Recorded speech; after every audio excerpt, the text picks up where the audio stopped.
90, 91, 92, 93, 94, 95, 99. 95. Masa 95 langsung 99. Bikin malu ya nih. 95, 96, 97, 98, 99, 100. Aduh. Nyanyi lagu Potong Bebek Angsa. Apa ada lagu baru? Hati-hati gunakan matamu. Hati-hati gunakan matamu. Karena Bapa di surga melihat ke bawah. Hati-hati gunakan matamu. Hati-hati gunakan mulutmu. Amin. Hati-hati gunakan mulutmu. Amin. Karena Bapa di surga melihat ke bawah. Hati-hati gunakan mulutmu. Amin. Hati-hati gunakan kakimu. Hati-hati gunakan kakimu. Karena Bapa di surga melihat ke bawah. Hati-hati gunakan kakimu. Habis itu? Habis ya? Hati-hati gunakan apa ya? Lupa. Hati-hati gunakan tanganmu. Hati-hati gunakan tanganmu. Karena Bapa di surga melihat ke bawah. Hati-hati gunakan tanganmu. Dah? Tahu kalau ada. Kenapa? Hah? Kenapa? Dia tawanya tadi hitungannya salah, kan? Enggak. Nyanyi lagu potong bebek angsa kasih. Potong bebek angsa masak di kuali. Nyonya minta dansa 4 kali. Solong ke kiri, solong ke kanan. La la la la la la la la la la. Terima kasih. Makasih. Ndek mandi udah. Mau mandi ah? Mandi. Udah mandi. Udah mandi. Mau makan nggak? Udah makan. Udah makan juga. Dah, papi mau kerja dulu. Kerja apa? Kerja apa? Kerja lah. Dek ambilkan papi air minum bisa kah? Papi capek, ya, sakit lah kaki papi tadi kena itu, kena tusuk besi ya. Pandai kah? Haus, papi haus ada. Allah, papi.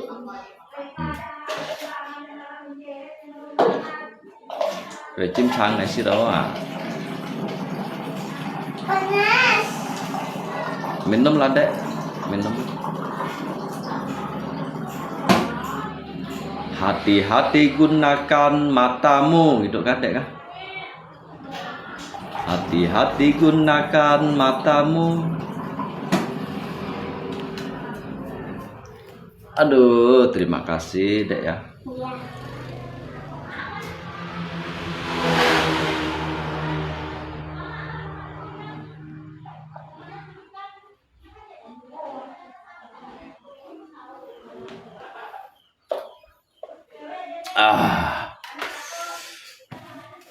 Xịt liong à hầm tỏ. Mandi không? Mandi kah? Enggak.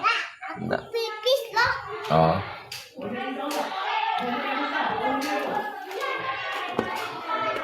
Con nhìn thon trên kịt xiêm nan có trình chiết nan cái tết kỳ.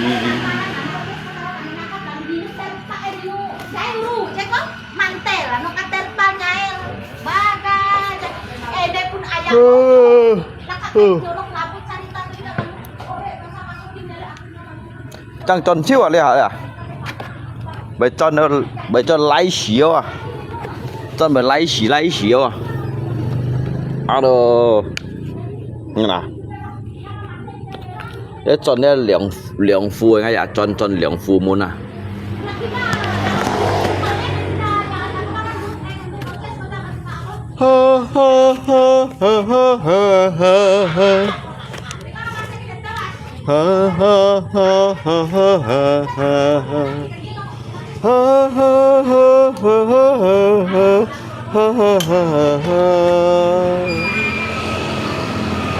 Sáng tô chặt theo dĩ nhìn chính shit ăn mô dĩ xì mỗi nhiệt hong cho chong lâu nhìn shit gì gà gì nhiệt nhiệt cô nhiệt shit theo hy vọng ngã cái trên chết ngày bỏ ngày chết cả phiên on thái kỳ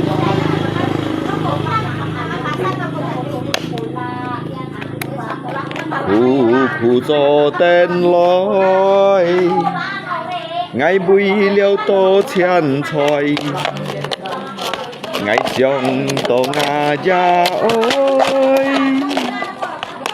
ngã mu chip liêu chút lối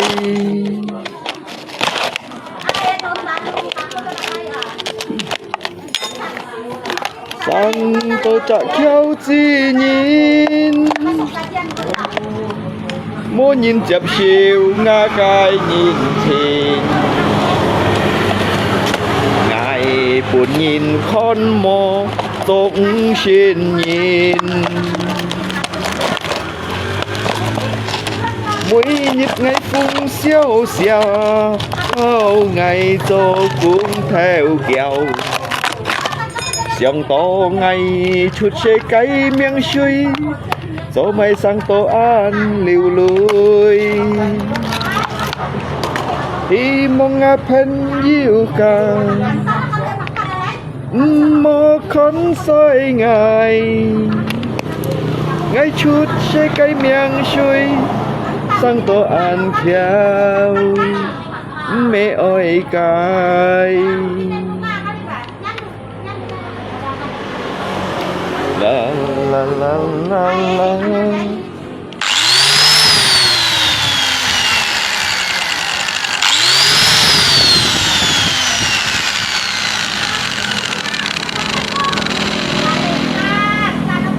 la la la la la la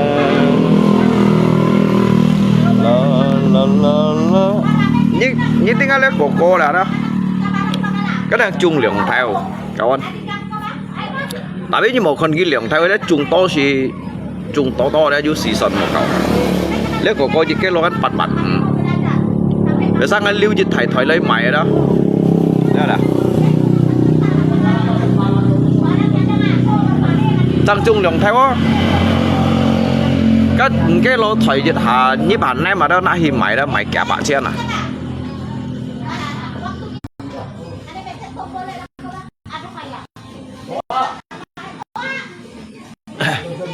đang chung lượng theo à mấy chung ăn tốt theo à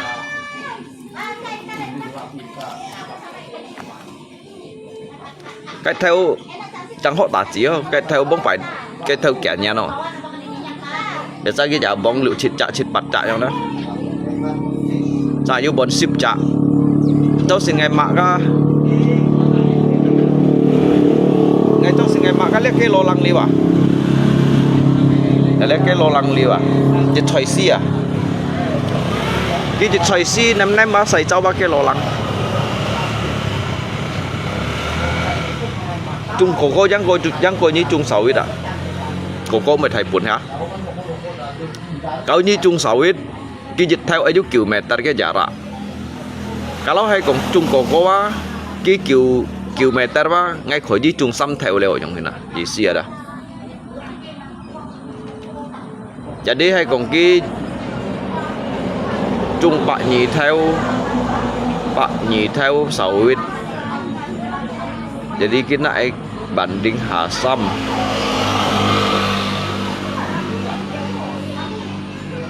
bạn nhì theo bạn tí xăm bà lăng theo của cô xăm xì bạn theo của cô à dịch hệ tan sẵn à khỏi đi chung ở xăm xì bạn theo à chung sáu ít đang chung ở bạn nhì theo sedangkan các của cô juga xăm nhân tả chỉ các sáu ít juga xăm nhân tả chỉ tapi các của cô giờ hạ tả chỉ cái lô xì bạn mà các koko đó kia jahat aja, kia jahat jika jahat panen, kia loa pat panen. Dia sawit sedangkan dia sawit bah, kia loa yang samchen langtun. Tapi hai cái dịch chung si juga hay còn samchen langtun, kia hay còn cả link ship cái lo juga phải hạ xỉ nhiên ha. Tapi cái pun chen kan thải như thế nào. Chắc xây pun ini bác hiểu chung sawit, chung koko, chung petai như thế nào.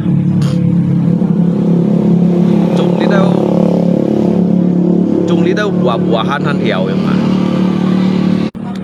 chung lý đâu buah-buahan yang đó các tuhan hiểu à theo như chung sáu ít ba theo lấy thì dịch là han ba nhảy kêu phật à cho ngay chung có ba pan hectar là han ba ngay khỏi gì chung bên liang bạc theo liang sắm bạc theo à hay ngay chung cái liang mẹ ta dịch theo liang mẹ ta dịch theo ở trong á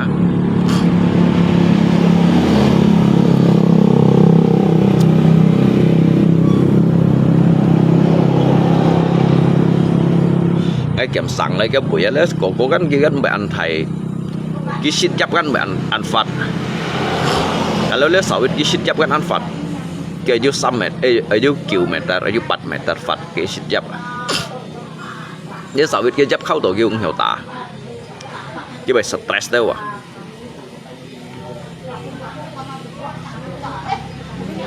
nếu có như chẳng lo cái gì ở như lo phui như mấy lo phui cái mới hiểu ta chúng anh cái tạo đó cái chính thấy năm tủ loại đó như chung là ủng của lại có cái chỉ tủ loại năm bật thải lẹ vậy nhân à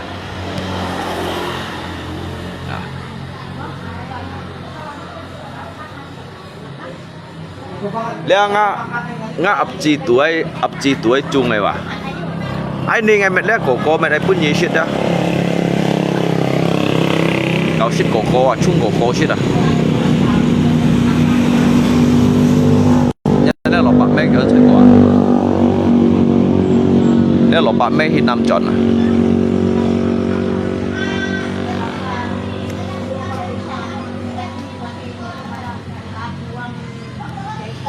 ha ha ha ha ha ha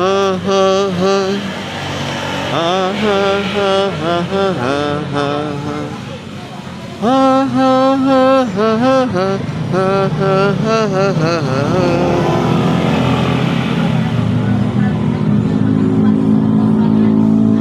所以阿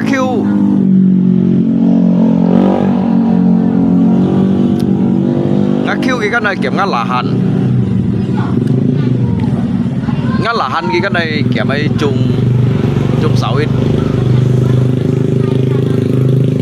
chung sáu ít cái dòng daripada nhi môi dụng cái còn các mèo nhá các là hàn pun ngay dụng cái kiểu họ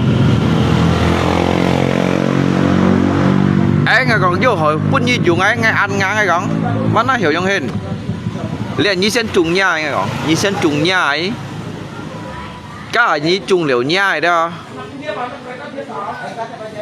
gimana tanggunganmu sama Tampalak ngay môi không ngay không ngay bên cầm nha gì cầm leo gì Tampalak sudah cari lo ngó cháu xin ngay vô tập dịch tịt lưới bún kia lặng xuống cháu rồi khi bút theo may chân tuần theo Nga mấy chân tuần theo Nga cô lì bắn cái lò cây kia ngay gắn vô tập kẻ bắn tuần bún kia ngay mẹ nó cái hiểu chủ xoáy rồi như vậy xíu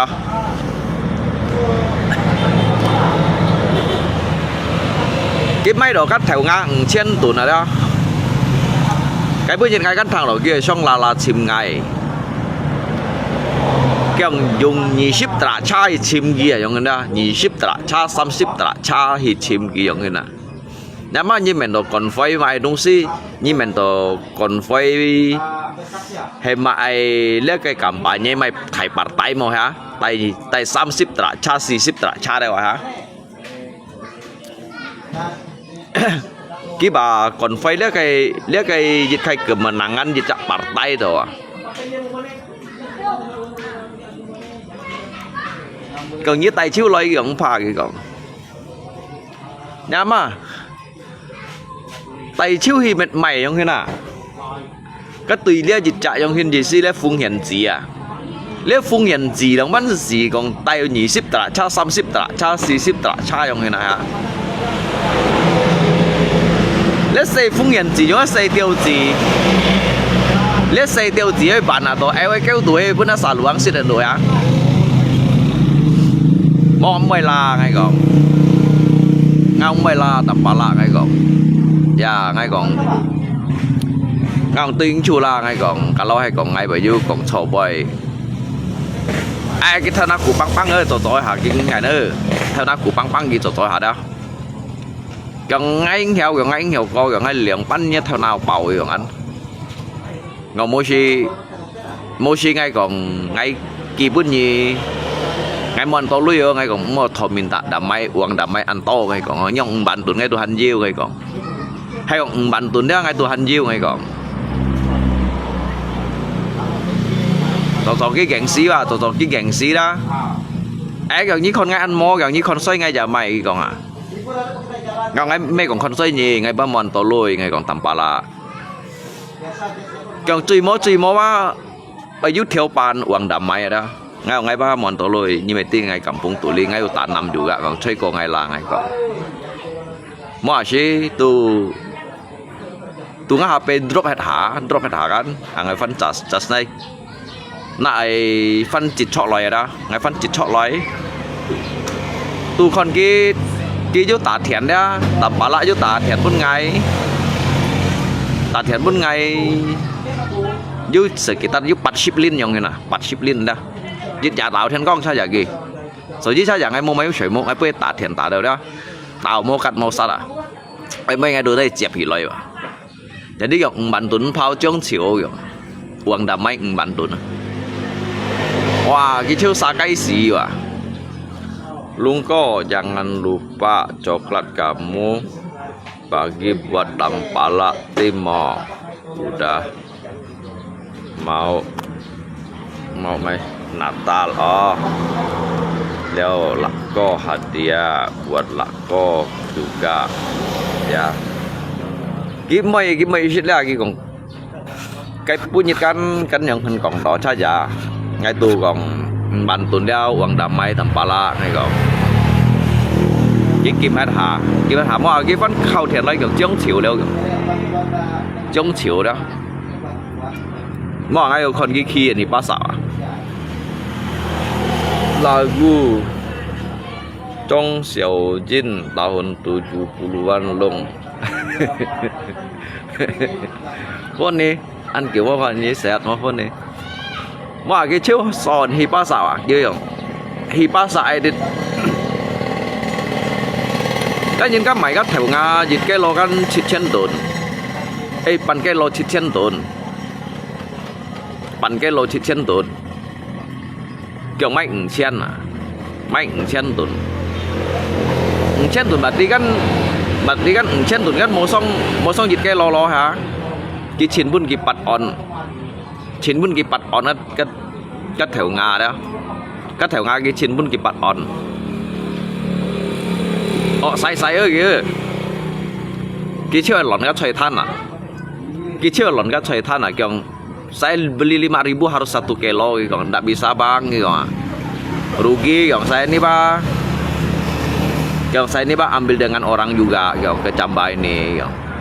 Jadi sih kalau saya tidak mau tahu gitu kalau mau buka di sini kan enggak gitu kalau enggak saya tutup lapak ini gitu kayak yang còn đó mấy cái chơi than nhìn mày bật keng lo hả các chơi than nhìn bật keng thì langsung 1,000 tấn trong chiều na chín bún ghi dịch cây lò đó kêu langsung trong chiều 9 bún ghi dịch cây lò 9 bún cây lò ngay căn kiện bản tuần bún ghi ngay mòn tổ lùi ngay kiện bản tuần ghi cái bản tuần đó kiểu hi cái điện máy cây điện máyปั่นcây lò cây kiểu máyปั่นcây lò cây kiểu có liềuปั่นcây lò tiểu ca nhìn đi kìa mình mệt đó cái nhông cái kiểu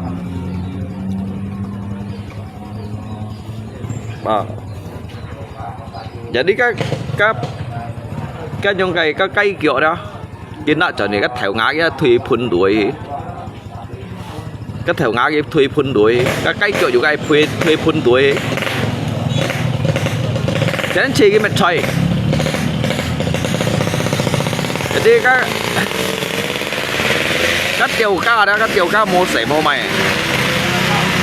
lâu tọ bù pi giống như nào lâu tọ bù pi bông bảy ngày giống chu giống như này đó nay trời dịch khút rồi biểu ngày miền phun đuổi cái thuê đâu dầm hì thuê đâu mười chín này sẽ dùng phao hả dùng số ô dùng sải ăn dùng số ô dùng chơi số ô dầm cây kiểu dùng à nhà mà các xã lượng ô lì tố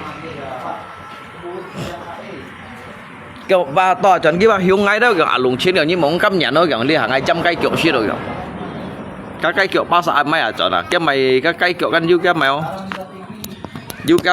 kiểu cặp à đó cái kiểu cặp cái món này to jangan ketawa Lung omong mày jadi ngay cả Tampalak Damai liao ban tuần gì ngay cả Tampalak Damai sẽ ban tuần gì lo xít rồi như thằng ban tuần à có mấy cái còn selain là ban tuần còn phải lên như mỗi nhông hình nào còn mỗi nhông mệt xỉu li ngay mỗi nhông khoai nga phải còn cho nên ca hay còn hạ li bay ở dưới nặng phải copy ban cái lo copy ban cái lo copy có dịch cái lô phát thòng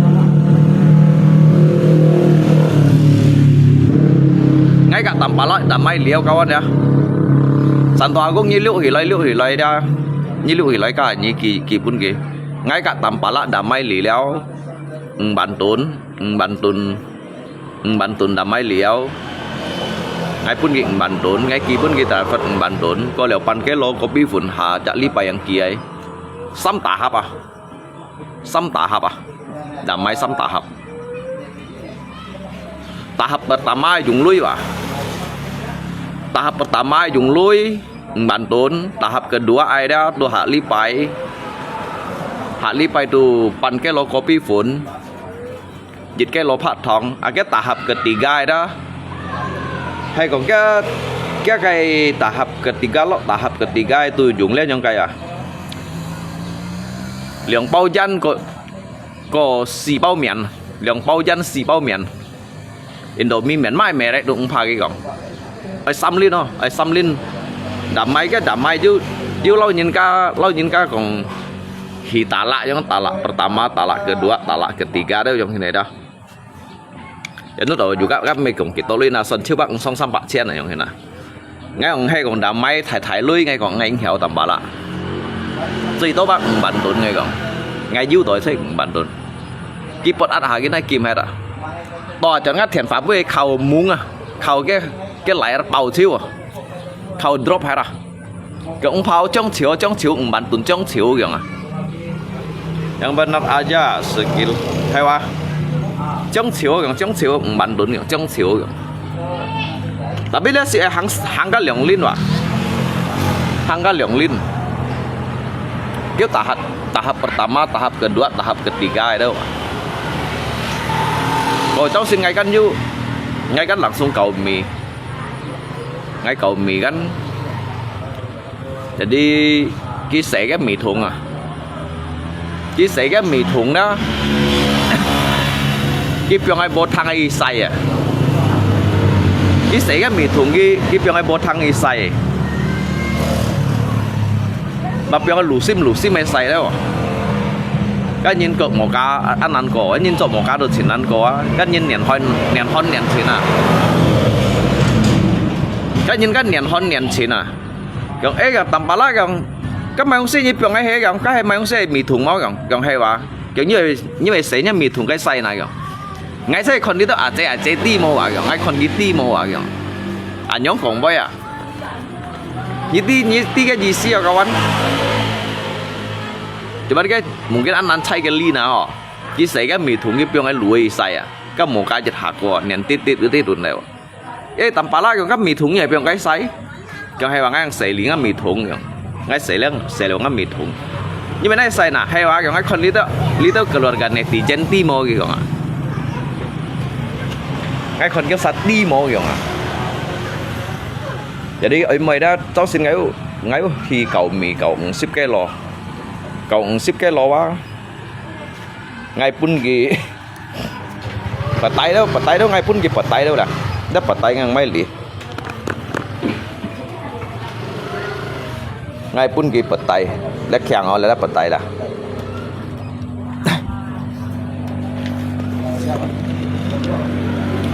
Dia petai ngay juga langsung kakak mie ki bao mie có liệu li po petai kibun ke apanya ininya kah ngisi paling lima ya berapa 7 oh tempat kita tuh 11 di mana sebenarnya kami sini baru 11 banyak kah abang ada pohonnya kah? Hah? Ada pohon petai kah? ada Pak. Banyak Itu oh itu petai apa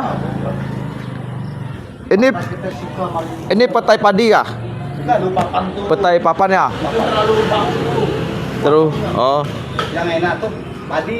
enak tuh petai padi ya? Punya saya enggak pantas padi. Oh punya abang ada petai padi? Padi saya Ada kah? ada. Udah dipanen? Baru habis gua. Oh baru habis jual? Kalau ada Pak, itu kawan saya Tampalak mau. Dia Pak agen petai juga. Di Singkawang di Gang Nyur sana dia agen petai. Adik saya di sini yang bawanya ada sendiri manjat yang Madura tuh. Oh sayang lah ya. Simpannya ke karung. Kawan saya dia belinya sih langsung pakai kilo. Jengkol lah. Mau dia? Jengkol enggak mau dia, kalau biji durian mau dia. Mau biji durian orang beli. Kalau biji durian dia mau. Berapa sih kilo? Itu belum tahu itu. Katanya mau kirim ke RRC sana. Ya, bikin apa ya? Orang bilang sih bikin keripik. Oh, keripik pasti. Nah, bikin keripik. Ya. Jadi rebus dulu. Iya. Oh, jengkol lah kan. Santet kan. Iya. Jengkol sementara sih belum mau dia. Mungkin tahun depan lagi lah dia mau.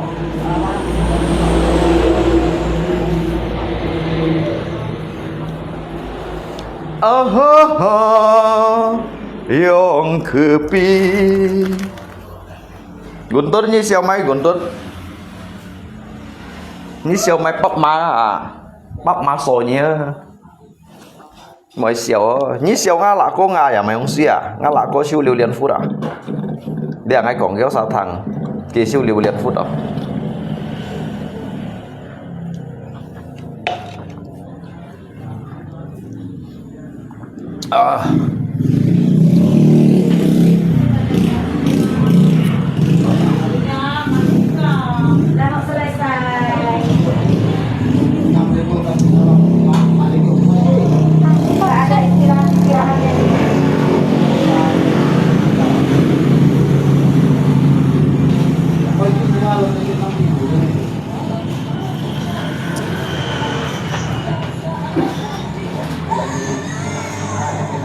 Lama saya baring di rumah putih. Sampai mau tidur saya. Udah mau tidur saya tadi tidur.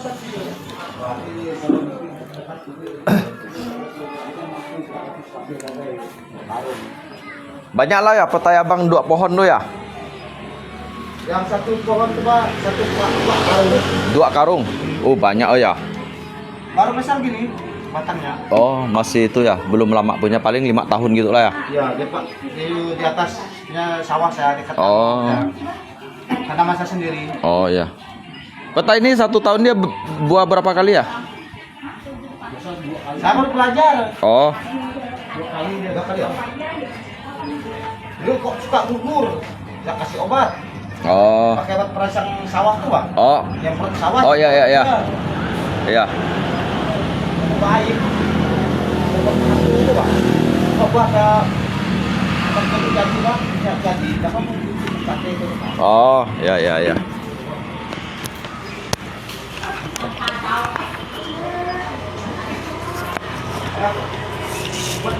Nhân dia petai ke nyuk dah. Mana motor. Nhân à. Petai lihat ya.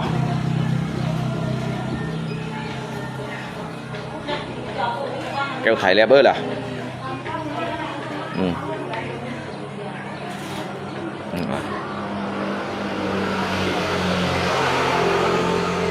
Chỗ lấy nhau bật tay máy tổ tụ mày còn chỉ tỏ ăn những cái để ăn xe như này bật tay rồi đó.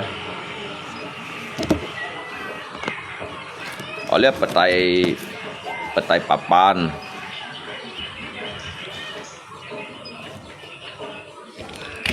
Dan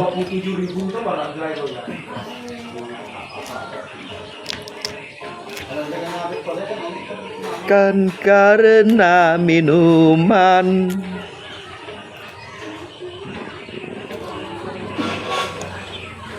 sik teler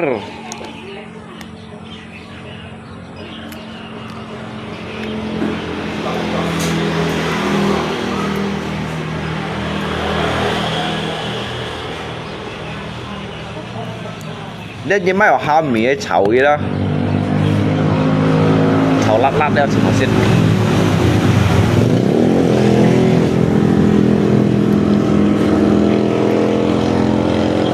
nhân à phải thái lép vậy à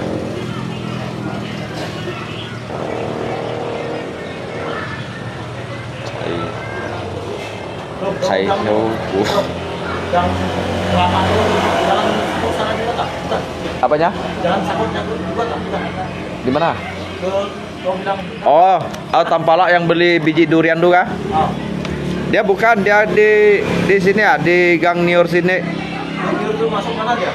Dia Gang Niur tuh jalan ini, jalan Pasiran. Oh, berarti ujung Sakok ya? Ujung kan? Bukan, dia bukan lewat situ. Bukan. Dia mau ke Pasiran Pemangkat sana, Pak? Pasiran sana. Mau ke Pemangkat sana juga dia. Iya. Dia beli biji durian dengan petai. Tapi mau beli biji orang yang bikin lapok wah. Iya. Dia kirim ke Tiongkok sana, sekali kirim itu main 25 ton ya. Kadang 50 ton. Iya.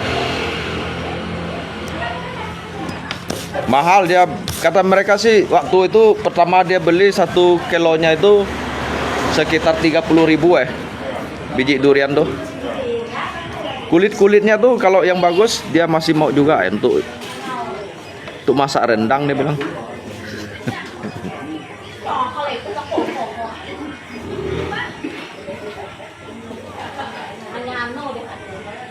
Terus di kompor mataku kapalnya layu. Đúng như olo. Cái mùi cái mèo. Hay thải lép lép bật tay nha nào.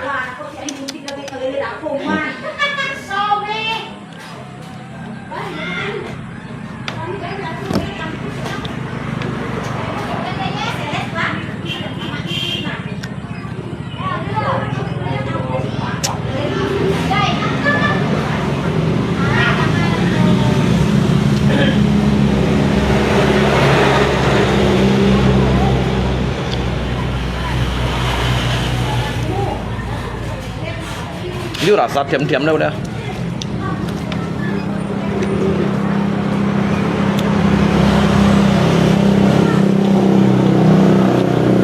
Cuman kok ngang dia. Dia petai papan dia cái kok ngang. Kok ngang bởi ông sisi à. Hay cái thế này petai padi kan sisi gitu.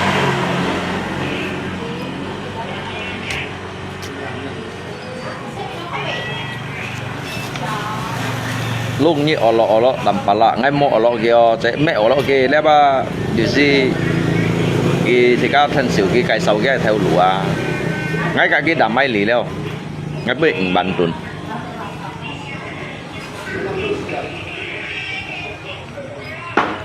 bắn tuần thế giờ diện giá khâu thiền con kìa nà kéo thải lẹ bảo là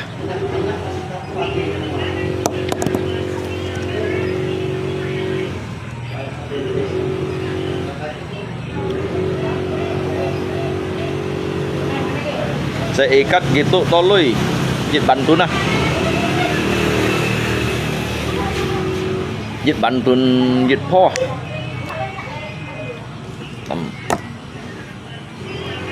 makan sendiri boleh ngaji lah dia belat mau hay còn lát ngày kan mesti pun yang di sia kalau hay thật lát ai mesti pun jadi lah you thiam ho dah ngay me các ngay juga mak ho pun nak chọn một khai thành sầu không à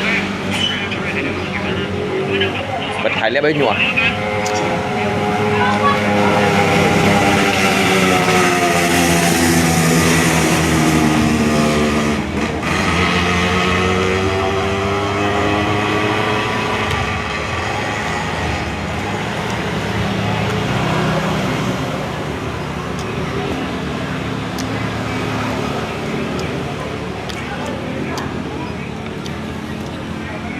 Tampalak cái chỉ nhân xích bật tay. Tampalak cái đó chỉ nhân xích bật tay vào.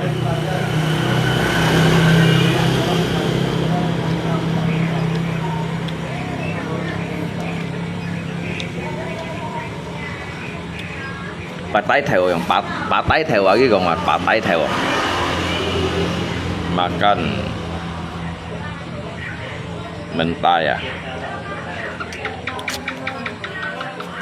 Lihat ngày bằng thằng lên như xích xăm liệp ở đâu cháu xin như xích xăm liệp chúng lấy dùng cả loại lấy gắn cả loại như xích xăm liệp đeo cái tôi hiểu còn dâu à lấy xí dốc à nhưng mà có sao là cái còn dâu còn hết à còn sim ní xịt xăng một xe to à hay ngã lại cô còn gì lẽ bà tay theo rồi luôn cảm ơn rồi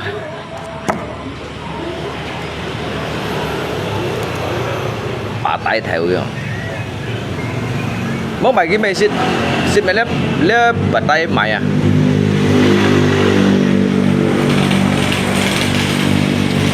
tôi sụn xoay máy đâu à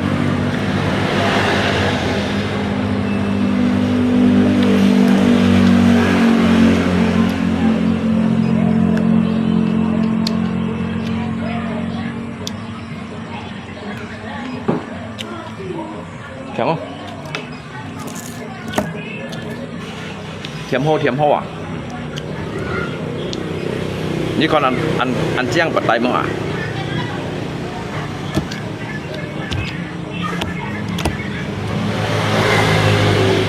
ngay sao giờ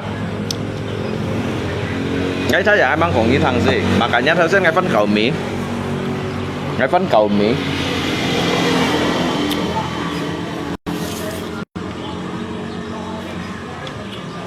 nhưng ngắn nữa mày cả chỉ cái lạc có to xỉ xí nè ký bước gịnh bắn tuấn gara này lip luôn có ngày chè mẹ cái bữa nhiệt ba nhị ba mô cái còn mà cho ngay căn còn liều kia ngay dưới mẹ sần chết vẫn kia còn tầm bát rinh thôi đang cái như cậu xèo ấy cậu nghe cậu xèo ấy kìa lết xí mê cậu xèo lết xí mẹ xèo đi ngay ấy kìa nhưng giờ đi lượng bắn à cũng hiểu na kia còn à các mẹ ấy thổ đi à các mẹ ấy lượng bắn hình à lết chui mô ấy uống Damai à thì nhóm còn ai thằng gắn ngon liang á theo lũ đồ mày hồ xe Tampalak ai còn là bắn hình còn uống Damai ngon như đồ một thọ to lui ai còn uống Damai gì cho cái thọ theo bàn uống Damai theo bàn ngon theo bàn ngay đồ mòn to lui ngay còn nó xịt còn như thằng theo bàn ngay đồ mòn to lui còn như chiếu kia to nè ngon dưới mình bàn tuần ngay còn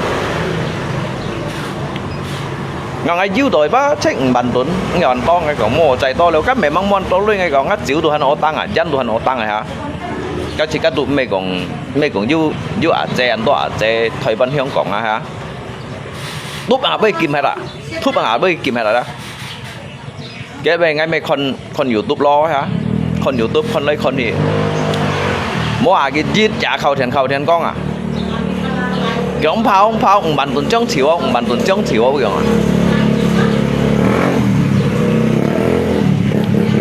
giờ đi ngay mày kỳ bún kỳ lo tận phân bún kỳ lại cái đàn na lo à kia nghịnh bạn tuần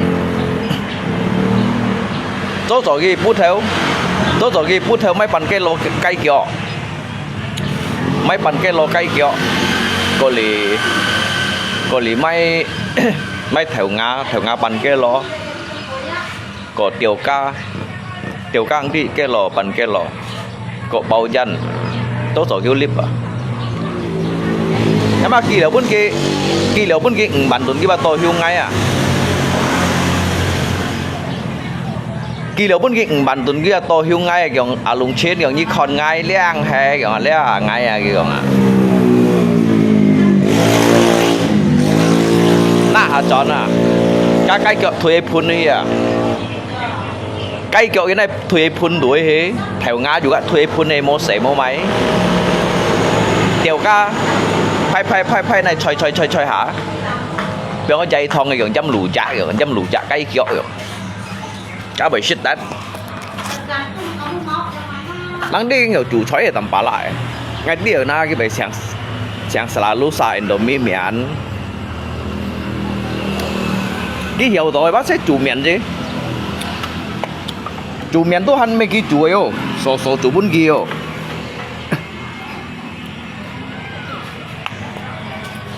chủ miền tôi hắn mấy cái chủ ấy cái sổ chủ bên kia nhưng mà cái biếng nó dày thông gì à các cây gắn dưới nhau cây dưới cái kiểu cặp à các cây gắn dưới cái kiểu cặp các kiểu cặp mô tỏ cái chân phi juga mô chăn để sao cái chỉ cái này lũ sau suy này chăn là cái phi á cái chân phi này chăn này cái tó lọ phun đùa các điều cặp phải lọ dày thông hiếu chung à miền kia tỏ lọ phun tuổi chiêu lau ngăn cẳng xí nó tỏ hả cái thấm với à cái thấm với cẳng tỏ à các cút với chiều bị bạ lạ nhá mà phải hạ xí à mua cái shit chiêu đó cái shit chiêu kiểu let's see damai tahap pertama ya kiểu nggak baju còn tahap pertama mới nhông hin leo ngon lạ co ngay đồ xây gì lạ co mới nhông hin leo ngay còn hello kiểu như mình tôi ngay chẳng tiêu bắn tuần này cái còn à như mình tôi damai ngay tiêu bắn tuần mấy kiểu à hạ lý phải hơi phần cái lô copy phụ nè những cái lô phát thông kiểu à ở nó đâu cũng bị cho mày na hả cả na hay cắn hạ chặt lý bay bộ chỉ cá dưa để chạy kia hả mày muốn gì bàn cái lô copy phụ nào chỉ cái lô phát thông không nhau hay còn cái mày liệu cái phát thông copy phụ gì nè lọ tahap ketiga léo kiểu à damai tahap ketiga à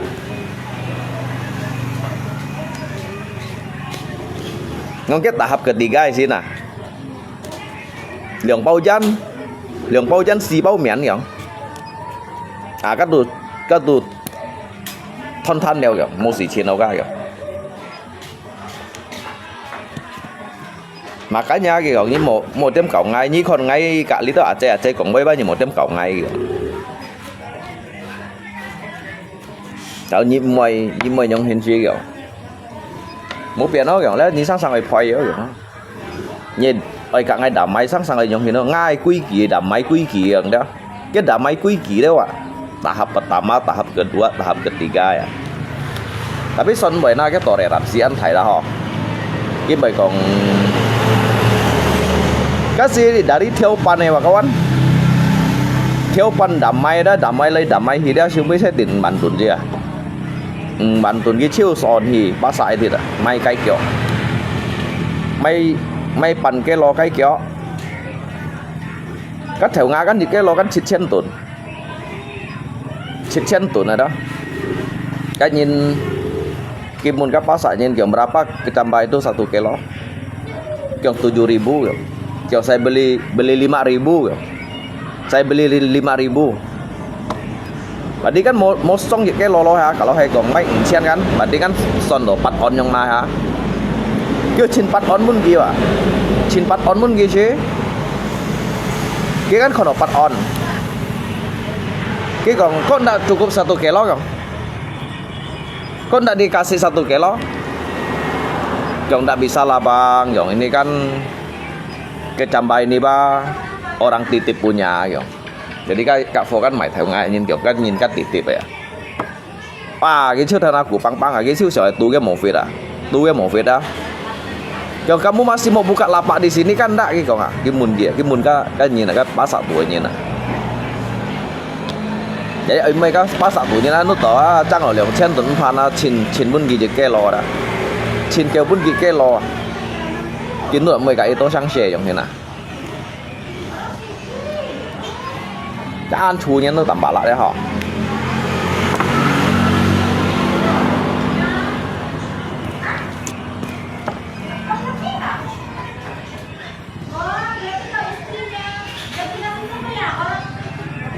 Chọn hạt teo à?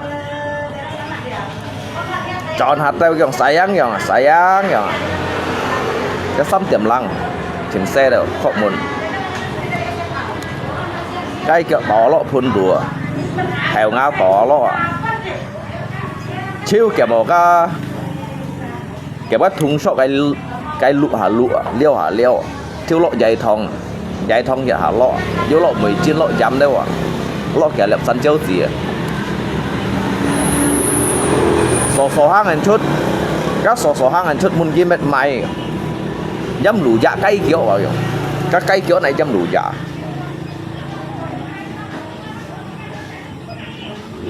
sen chi à là có xịt vào tay bác kia trồng lên trong mệt rồi là trồng lên trong mệt rồi là à trồng lên trong thế nào cái một phay cái xe nhông tả bôn lép thun nào lọ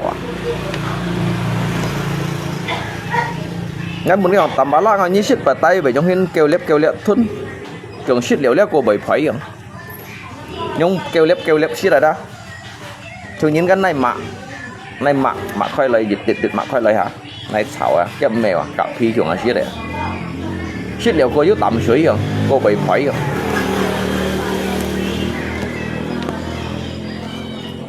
cái mà clip bây giờ con một đêm còn tầm bà lao con với bên tầm bà lạc đã xịt đấy hả cái bữa nhịn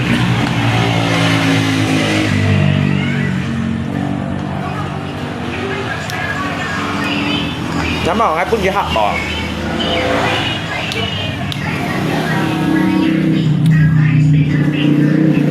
ngay bún gì ngay bún gì hạt đỏ ngay nút rồi cho mày thải hồ xí rồi ngay là cho mày thải hồ xí rồi cái ham tay nhị ship trả cha 30 trả cha 40 trả cha đấy à ngắn rồi mà sao cho sang nhít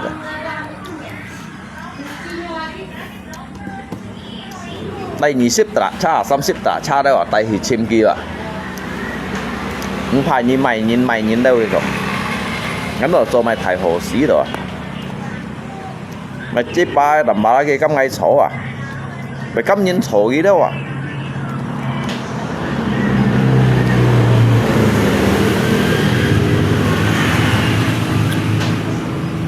đó sẽ các cặp buông tủ lấy hết đồ hả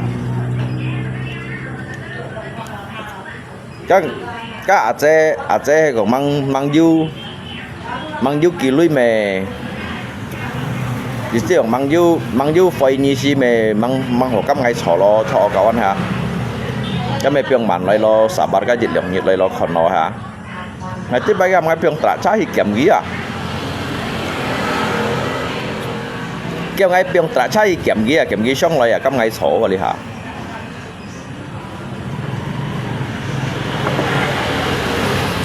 phải bị bao xỉa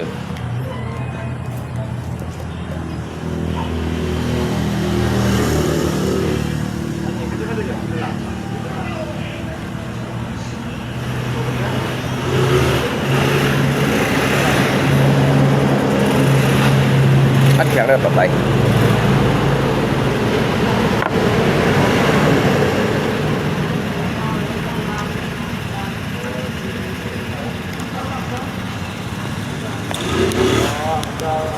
cái bún nhật bún cái lô Mỹ cái này cầu Hồ Lan su cầu hết à cái gì bún gì chỉ xin mì nó xin mì ăn chặt rồi đó còn theo hả ngay ăn cầu hả cánh bún cái lô bún cái lô cái này cái bà sản tủ đi cái này cầu Hồ Lan su cầu hay đây cái mì nhảy xì à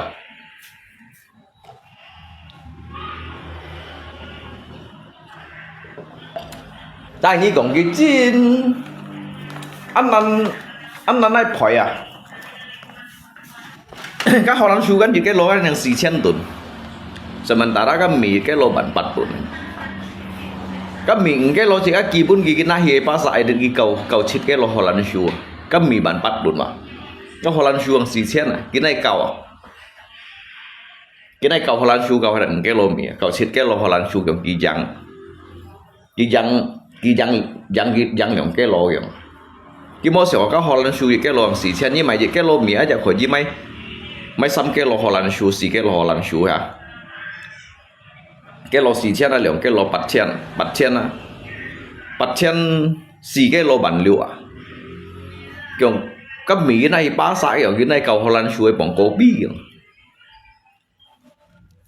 周先叫前寫嘅米桶咯，寫嘅米桶佢並冇湯去洗，周先啊，佢寫嘅米桶，寫嘅講出嚟啷個傾靈空窿啊，啷個並係螺絲未洗，咁冇加工得啦，冇加工得，cái tự nhiên thiệt không nén hòn à, nén hòn cái並係冇湯去洗嘅米桶啊，cái gì muốn gì, cái nằm ba laอย่างนี้มันไหมcái thịtมันไหมkhông xí có xay mì thúng mà thế nha mì thúng bên này xay những cái mì thúng nó muốn hay xẻ à biết những xẻ mì thúng ấy cái mì thúng cái này xẻ cái này biểu này thịt biểu lũ xí mì xay trong hay bà còn ai con đi đó à chế ti mà còn ai con đi ai ní đâu ti mà nhớ thời ban hiếu có các con cái ti mà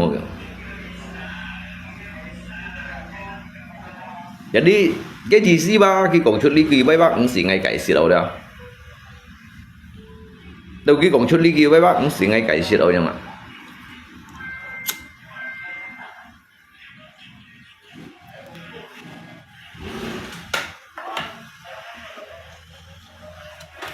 cái bà lấy bài con nè ngày xíu ở đồng xe cả hẳn này con đó nè xe chéo ăn coi ai nè xe chéo ăn coi chủ lý nè xe chéo đó cái mỏ xe chéo ô xỉ mang ngang này xe chéo gì à ở xíu ở đồng xe xem